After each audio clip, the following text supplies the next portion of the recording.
اس کے بعد اللہ تعالیٰ فرماتے ہیں آیت نمبر 252 میں، تلک آیات اللہ نتلوها علیک بالحق وانک لمن المرسلین، یہ اللہ تعالیٰ کی آیتیں ہیں اس حال میں کہ ہم ان کی آپ کے سامنے حق کے ساتھ تلاوت کرتے ہیں اور یقیناً آپ رسولوں میں سے ہیں۔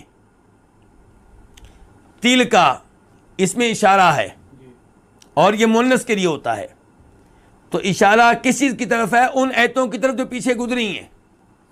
دیکھیں اللہ رب العزت نے واقعہ بیان کیا ان لوگوں کا جو موت کے ڈر سے اپنے وطن سے نکلے، لیکن اللہ نے کہا مر جاؤ تو مر گئے، پھر اللہ نے ان کو زندہ بھی کیا، ان کا واقعہ اللہ نے بیان کیا۔ اس کے بعد اللہ تعالیٰ نے موسیٰ علیہ السلام کے بعد ایک نبی کے زمانے کے بنی اسرائیل کا واقعہ بیان کیا، بنی اسرائیل کے سرداروں کا، جنہوں نے یہ مطالبہ کیا تھا کہ آپ ایک بادشاہ مقرر کریں، ہم اس کی قیادت میں جہاد کریں گے۔ ان کا واقعہ آیت نمبر 246 سے جاری ہے اور 247، 48 اور آیت نمبر 251 تک جاری رہا ہے۔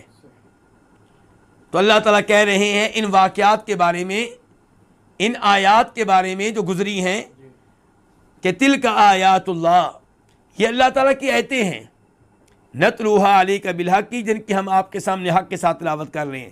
تو آیت ان کی جمع ہے، نتلوها یہ دو لفظ ہیں، نتلو ہم تلاوت کرتے ہیں، جمع متکلم کے لیے فعل مضارع ہے، اس کا واحد کیا ہوگا؟ اتلو، میں تلاوت کرتا ہوں۔ ہاں ان کی، کن کی؟ ان آیتوں کی۔ علیہ کا آپ کے سامنے، آپ پہ، دو لفظ ہے علا اور کاف۔ علا کا معنی کیا ہوتا ہے؟ پر، آپ پہ، بالحق کی حق کے ساتھ، با کا معنی ساتھ اور حق۔ وَإِنَّكَ لَمِنَ الْمُرْسَلِينَ، اور بے شک آپ، واو کا معنی کیا؟ اور، اِنَّا بے شک، یقیناً، بلا شبہ، کا آپ، مخاطب کون ہے؟ نبی کریم صلی اللہ علیہ وسلم۔ لا، یہ لام مزحلقہ ہے اور توکید کا معنی دیتی ہے، یعنی کہ یقیناً، بے شک آپ یقیناً، من المرسلین، بھیجے ہوں میں سے ہیں، رسولوں میں سے ہیں۔ من کا معنی کیا؟ سے، یہ من ہے، من کے نون کے اوپر جو زبر آئی ہے وہ آگے ملانے کے لیے آئی ہے۔ المرسلین یہ جمع ہے کس کی؟ المرسل کی۔ المرسل بھیجا ہوا، اسم مفعول ہے، ارسل یرسل سے۔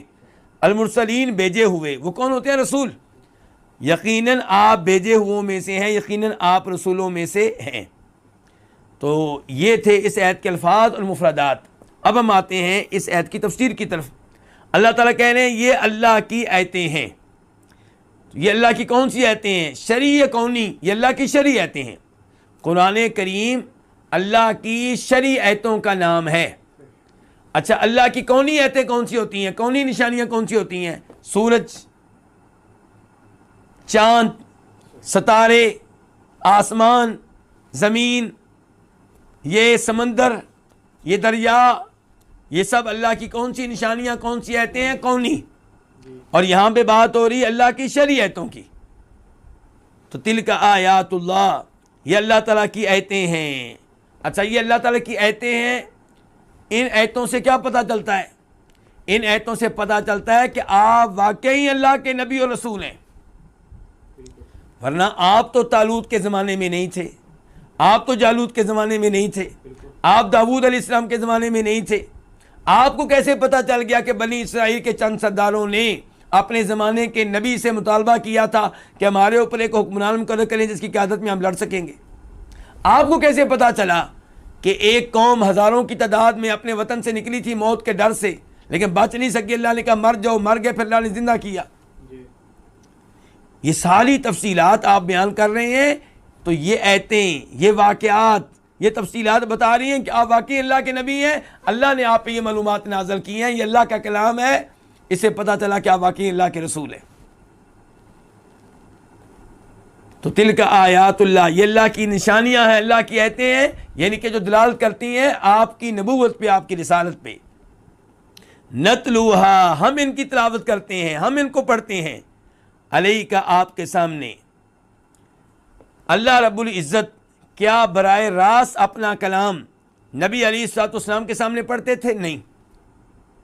کون پڑھتا تھا؟ جبریل علیہ السلام. تو اللہ تعالیٰ کہہ رہے ہیں یہ اللہ کے آیتیں ہیں جن کی ہم تلاوت کرتے ہیں، ہم ان کی تلاوت کرتے ہیں جبریل کے ذریعے، جبریل علیہ السلام کے ذریعے. اسی لیے اللہ تعالیٰ فرماتے ہیں سورہ شعراء میں وَإِنَّهُ لَتَنزِيلُ رَبِّ الْعَالَمِينَ، یہ کلام اللہ کا نازل کردہ ہے. نازل بہ الروح الامین، اسے جبریل لے کر نازل ہوئے ہیں. علی قلبی کا، آپ کے دل پہ. لتکون من المنذرین، تاکہ کلام آپ حاصل کریں اور پھر لوگوں کو آپ ڈرانے والے بنیں. بلسان عربی مبین، واضح عربی زبان میں. اور سورہ قیامہ میں اللہ کیا فرماتے ہیں؟ لا تحرک بہ لسانک لتعجل بہ ان علینا جمعہ وقرآنہ، کہ جب ہمارا قرآن آپ پہ نازل ہوتا ہے تو آپ جلدی جلدی اپنے ہونٹوں کو حرکت دیتے ہیں، زبان کو حرکت دیتے ہیں تاکہ آپ یاد کر سکیں. آپ یہ کام نہ کریں. ان علینا جمعہ وقرآنہ، ہمارے ذمے ہے کہ آپ اس کو یاد کریں اور آپ اس کی تلاوت کریں. اس کے بعد اللہ کیا فرماتے ہیں؟ فَإِذَا قَرَأْنَاهُ، جب ہم اس کی تلاوت کر لیں تو آپ اس تلاوت کی پیروی کریں. تو کیا اللہ تعالیٰ تلاوت کرتے تھے کہ جبریل کرتے تھے؟ جبریل کرتے تھے. جب نبی علیہ السلام اپنے ہونٹوں کو حرکت دیتے تھے، جلدی جلدی یاد کرنے کی کوشش کیا کرتے تھے، اللہ نے اس سے روک دیا. تو یہ تلاوت کرنے والے کون ہوتے تھے؟ جبریل.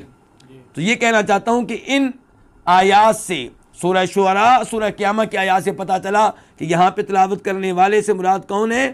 جبریل علیہ السلام. کہ تلک آیات اللہ نتلوہا، ہم یہ آیتیں، یہ اللہ کی آیتیں نتلوہا جن کی ہم تلاوت کرتے ہیں جبریل کے ذریعے، علیہ کا، آپ کے سامنے، بالحق کی، حق کے ساتھ.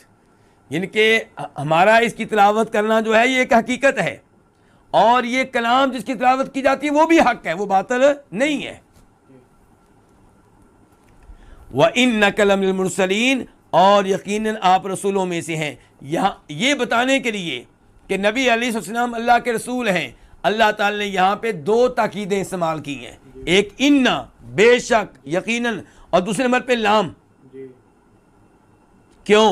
کیونکہ وہ لوگ آپ کی نبوت و رسالت کا انکار کرتے تھے. اللہ تعالیٰ فرماتے ہیں قرآن حکیم میں سورہ رعد میں وَيَقُولُ الَّذِينَ كَفَرُوا لَسْتَ مُرْسَلًا، کافروں نے کہا کہ آپ رسول نہیں ہیں. تو اللہ نے ان کی بات کا جواب دیا اور کہا یقیناً، یقیناً، بلا شبہ آپ رسولوں میں سے ہیں. اس سے پتہ چلا نبی علیہ الصلوۃ والسلام کی رسالت کا، اور یہ کہ آپ رسالت کے معاملے میں، نبوت کے معاملے میں سچے ہیں، اور اس میں کوئی شک و شبہ نہیں ہے. اللہ رب العزت سے دعا ہے کہ اللہ تعالیٰ ہمیں قرآن حکیم سے ایمانوں میں سمجھنے کی توفیق عنایت فرمائے، اور ان آیات پہ اور قرآن کی دیگر آیات پہ اللہ تعالیٰ ہمیں عمل پیرا ہونے کی توفیق بخشے. وصلی اللہ تعالی علی نبینا محمد وعلی آلہ وصحبہ اجمعین.